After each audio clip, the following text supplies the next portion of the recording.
Today on Locked On Rockies, the Colorado Rockies send Elias Díaz to the All-Star game, an obvious choice if you've been following the club this year, and the team just can't stop giving up home runs. You are Locked On Rockies, your daily Colorado Rockies podcast, part of the Locked On Podcast Network, your team every day.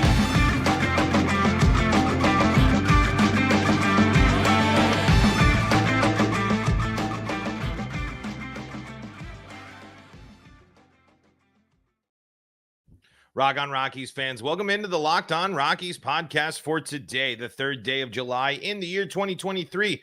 I am your host of the Locked On Rockies podcast, Paul Holden, bringing you your daily Colorado Rockies talk right here on the Locked On Podcast Network, where you can find your team every day. And if your team is the Colorado Rockies, well, guess what? You are in the right spot, because that's what we do around here each and every day is talk about the Colorado Rockies right here on the Locked On Podcast Network. Want to shout out to our everydayers out there, our everydayers like Nicholas Delvo, and all those joining in on the Locked On Rockies live chat. Your subscription to Locked On Rockies on YouTube is the best way to help this show grow. And as you can see, still a little work in progress here, as I don't even have a desk chair yet, but we're still rocking and rolling here, bringing you your daily Colorado Rockies talk. Hey, you can find us on SiriusXM or the SiriusXM app. Just search Locked On Rockies, or for all your Rockies play-by-play action, just search Colorado Rockies and you'll be taken to where you need to go.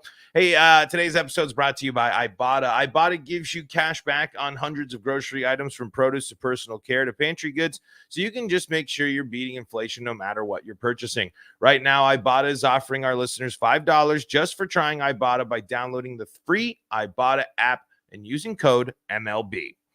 Today on the podcast, we're going to talk about Elias Díaz. We're also going to talk about the Rockies. Again, the big issues, especially as this team has to go through bullpen days and as they continue to experience a thin rotation. Far too many home runs given up. And I thought Randall Grichuk had an interesting take on just the Rockies at the deadline, and we'll talk about him as well. And his comments here later in the show.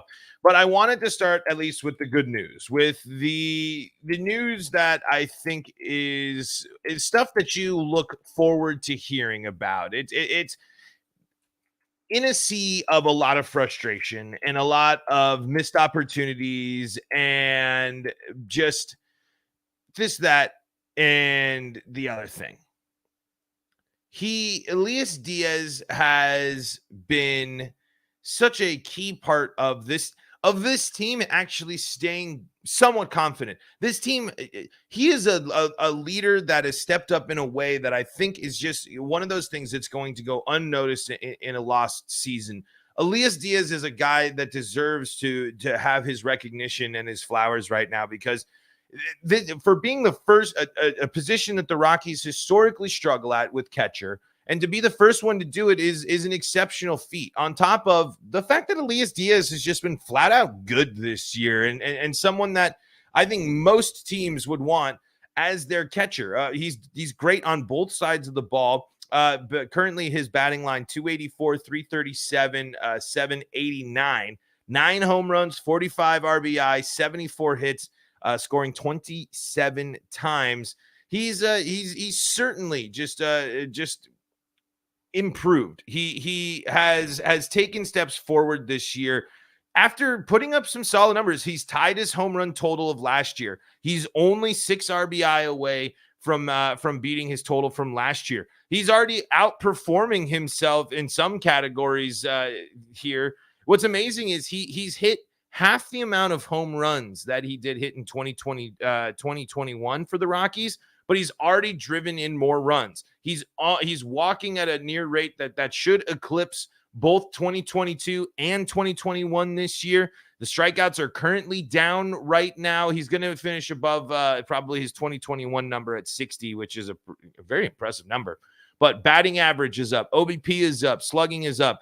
OPS is up. I mean, I know obviously we got plenty of ball left to play, but what Elias Díaz is doing is showing improvement, on top of being someone that has been able to be a plus defender and someone that is able to cut runners down. and make a huge moment for himself. This is a veteran player looking for a big moment like this in the league since 2015. He's just been he has been the consistency the Rockies have drastically needed this year. And Luxace in live chat says McMahon deserves to be an all-star. Certainly a case. Certainly a strong case and a strong option. Third base is just a little bit loaded. And of course, here's the deal. The Rockies will never get multiple all-stars unless they're good. They will never send multiple people to the all-star game unless the Colorado Rockies are beating teams, are more successful. Yes, Ryan McMahon has a really strong case right now defensively. His offensive numbers are improving. He's hitting the ball really hard. It's just a matter of we know the streakiness, and the Rockies are bad. So unfortunately, Ryan McMahon, I think, can fall into the snubbed category, especially when you're looking at some of the options. The fan vote does make it just so much more popularity based, and teams like the Rockies certainly suffer when they're not producing wins and producing some eyebrow raising moments on the national level by going out and beating good teams. But I love to see Diaz get rewarded this way because it's rewarding a guy for embracing where he's at, embracing the situation. Diaz has only worked to improve his mindset and attitude about being on and with the Colorado Rockies, especially this year, and learning to kind of go with things more, learning to embrace the ebbs and flows of the game of baseball and becoming a stronger and overall player for it.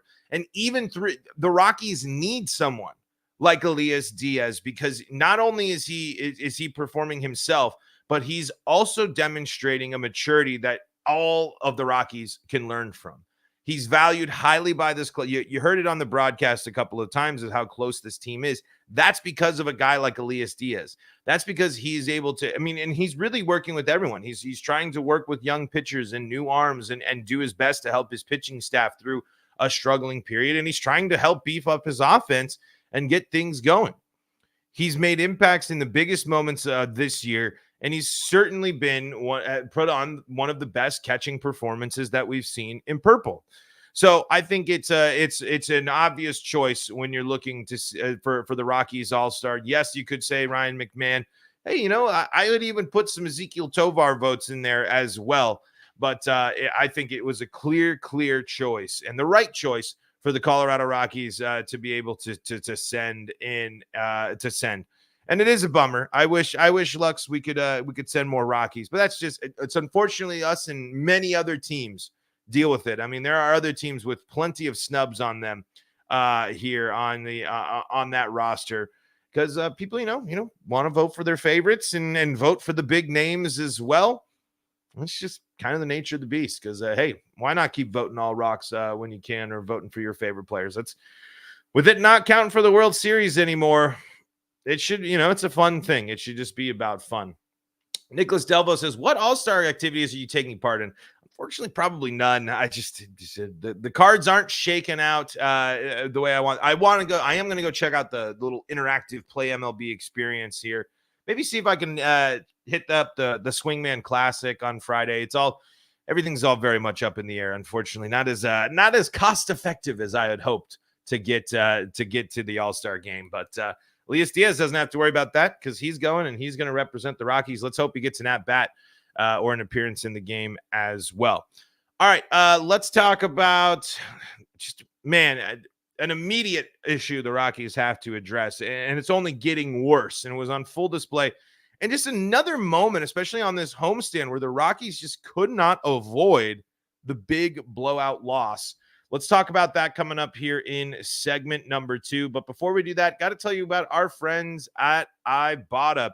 If you're picking up burgers and hot dogs for a summer barbecue, you're already doing it. So why not get cash back for it with Ibotta? Ibotta gives you cash back on hundreds of grocery items, from produce to personal care to pantry goods, so you can make sure you're beating inflation no matter what you're purchasing. Either link your loyalty account or upload your receipt after you shop and get your cash back. It's that easy. The average Ibotta user earns $120 per year. That could cover the cost of an entire shopping trip. Or you could use the cash back to buy that flight you've been eyeing, that game you're dying to go to, or the fancy dinner you've been craving. Other apps give you points that don't amount to much. With Ibotta, you get real cash back that you can cash out at your bank, to your bank account, PayPal, or gift cards.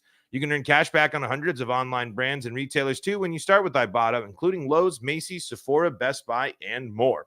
Right now, Ibotta is offering our listeners $5 just to try Ibotta by using the code MLB when you register. Just go to the App Store or Google Play Store and download the free Ibotta app and use code MLB. That's IBOTTA in the Google Play or App Store and use code MLB.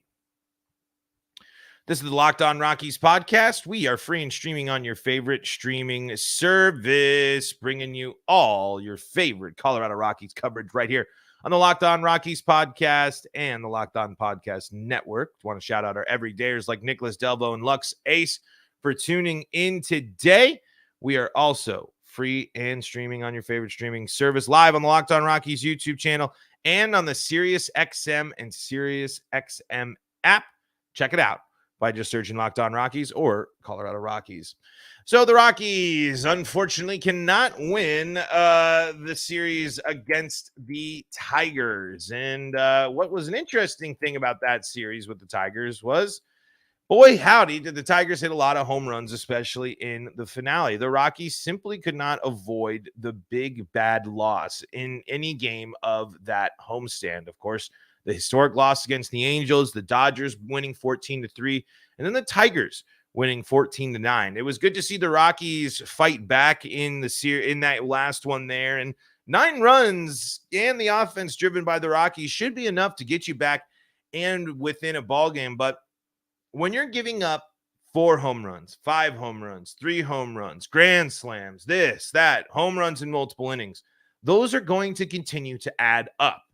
Whatever the philosophy and the approach, and maybe it's just the talent, but there needs to be a change and an adjustment of how the Rockies are approaching batters and going after it. I mean, this is not a dominant Tigers team that's coming in. You can say one thing about dealing with the offense of the Angels and Dodgers, but this is someone that this is something that again, Coors Field continues to be a strength for other teams this year. It continues to be a place where other teams come in and thrive.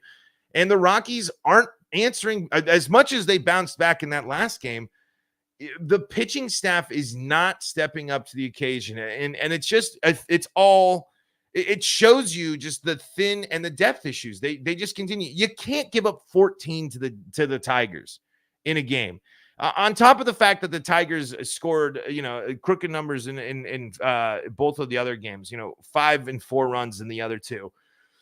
The Rockies just gave up serious amounts of runs. And even it's amazing the Rockies it felt as above water as they did in this homestand, because there were just moments where they did just look a little lost out there. And unfortunately, it doesn't get any easier, especially with 2 teams when it comes to hitting home runs.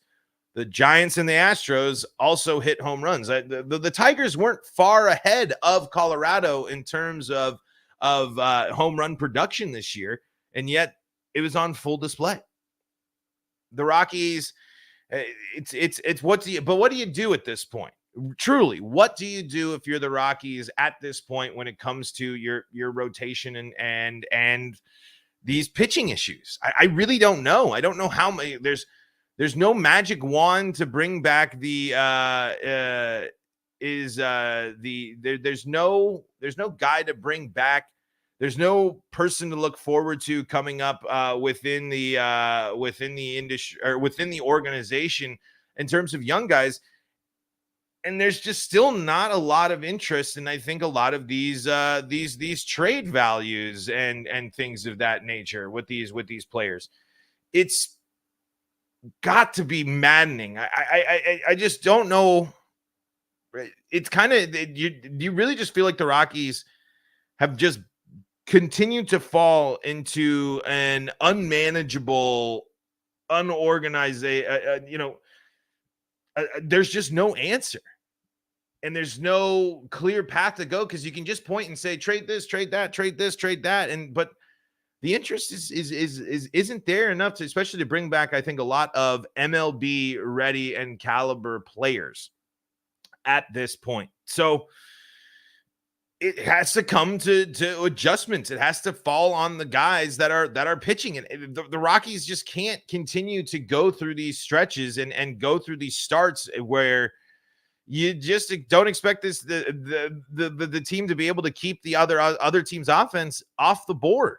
Connor Siebold, 8 earned runs, 7 hits off of 4 strikeouts in that one. In the Dodgers game there, you flash back to that one, and it's Chase Anderson not going that deep into the ball games. These were the two guys, Chase Anderson, Connor Siebold, were the two guys doing enough to stabilize this Rockies rotation and pitching performance, as we mentioned and talked about even in a whole episode. But unfortunately, they have not been able to do that. And when the Rockies don't get distance from their starters, that's when things get when things get real bad for the Rockies. That's when the Rockies start getting faltering, especially when you're looking at Austin Gomber goes 7 strong innings there, and then Jake Bird gives up a couple in the finale. I mean, even the starters going deep in games, even that doesn't make the Rockies too safe. But you can see the difference in terms of runs allowed when the Rockies starters do go deeper into the ball game. The bullpen game, even, I mean, they were able to handle it until things kind of get fall apart, and the Rockies can't get the nail. They can't get the nail in the coffin there at the end.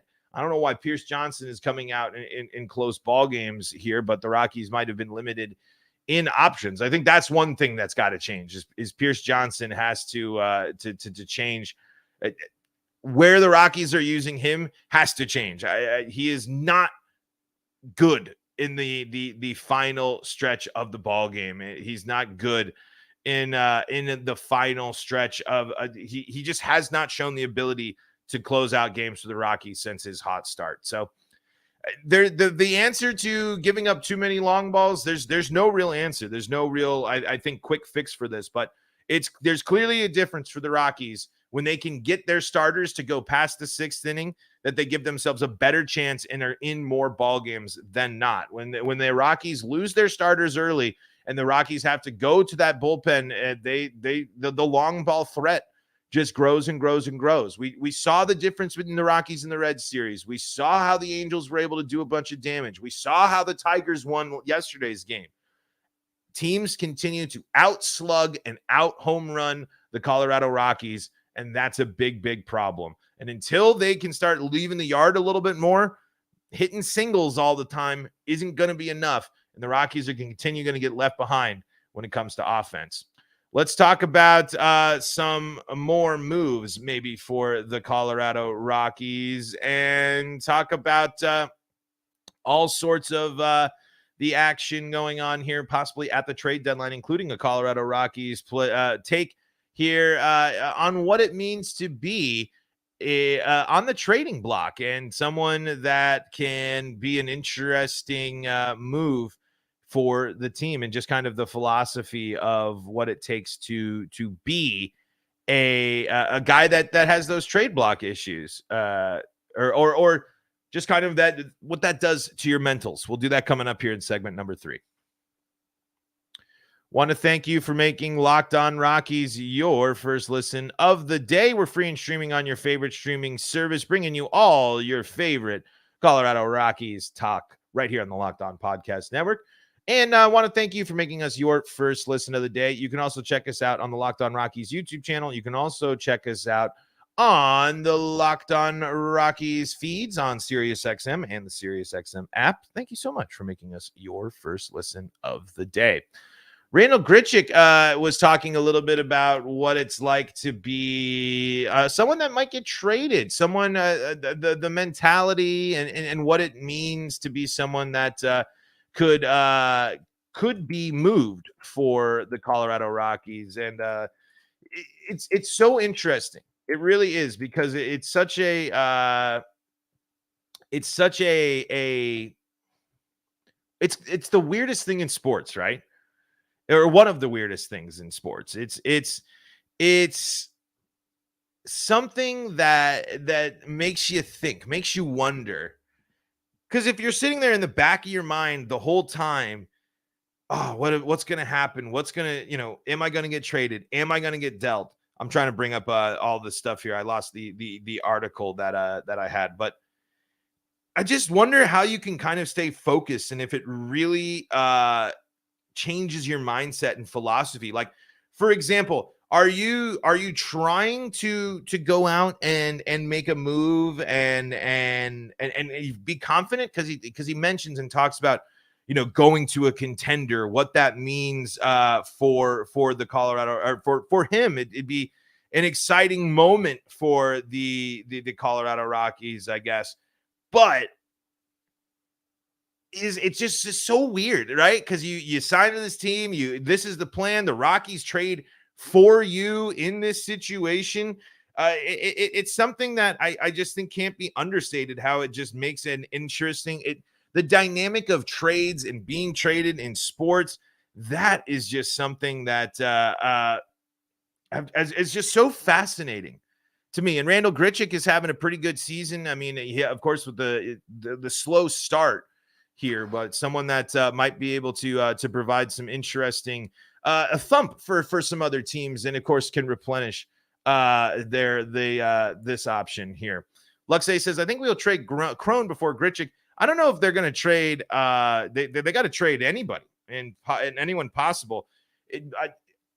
Crone's been pretty impressive on it. At least it looked with some solid swings, some stuff that's been encouraging to see from him on his way back there. But I wouldn't be surprised if you can move Mike Moustakas first. Maybe it's going to be a little bit more likely that that's the Rockies can go and go out and do something with a guy like Randall. There's just something like about Randall Grichuk. It just feels like that Mike Moustakas move, where it's just you can kind of just move him for a pitcher or something like that, or something small. Man, I'm really trying to find the story. I can't believe I didn't leave it up. I clicked out. I clicked out from it, but I know that there was some coverage of this. I just can't find it right now. I'm frantically searching on all of the Rockies. I'm looking on all my tweet sources, but I swear I read this. I'm sure it's out there, but it's got to be really weird. I think being a Rockies veteran in 2023 is an incredibly weird place to be. I think it's something that you want to help, right? But you also, for some of them, like the clock is ticking and you want to win.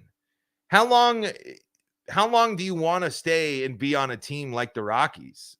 And go for and really truly be a part of that. I think that's I think that's a harsh question, but I think it's a question that is worth asking.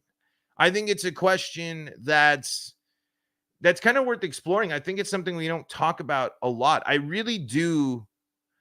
There's just you're never going to find out, right? Because I do really want to know what it's like. I mean, there are teams that have expressed their frustrations. We remember the Trevor Story situation.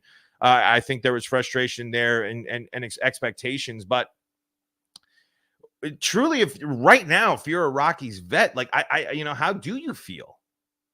Do you feel confident in going forward? I mean, even these especially players on the expiring deals, I think the most exciting move to make for those players is to go and have a chance to compete this year and show off their talents to get that next contract, because there's a lot of guys that you just sit there and you're like, well, what's the future like for this player? Are they doing enough to contribute? And, and are they going to be willing to be around for long term? It's just the Rockies, when it comes to making moves, they can't keep affording to let valuable players walk at the end of the season. And I think that if in the right situations and if you talk with the right people, you are going to have the right opportunities. And again, there are certain things that you can point at that the Rockies veterans that are on the trade block can bring to teams, but it's not flashy enough to really make you, think that that some sort of blockbuster is going to be there. And I really don't think that the Rockies are going to pivot from some key pieces of the core there, especially like as Luxace points out, Charlie Blackmon. I just don't. His health is definitely going to be the biggest issue to trade him, and I don't think the Rockies really do want to see him go. It's always an interesting part of the game and the philosophy of the game there. But once I can't believe I can't find that article. I was just looking around for it. I was trying to see where I was trying to see if I could see it on a quick scroll, but that's unfortunately not going to work because I completely spaced it. But that's so weird. Have you ever? It's just have you ever? I like had, and then you go back to search for it, and you never can find it. But anyway, folks, that's going to do it for today's episode of Locked On Rockies. Thanks for still rocking and rolling with us here as we're continuing to get this move settled out as I'm sitting on a stool here in my still under construction studio. Thank you for making us your first listen of the day. Thank you for subscribing to Locked On Rockies on YouTube. Thanks for being part of the show. And make sure that you go make Locked On Broncos, Locked On Avalanche, Locked On Nuggets, and Locked On Buffs your second listen of the day. You can find us free and streaming on your favorite streaming service. You can find us on SiriusXM and the SiriusXM app, along with your Rockies play-by-play action. Folks, until next time, this is Paul Holden saying so long from the Locked On Rockies podcast.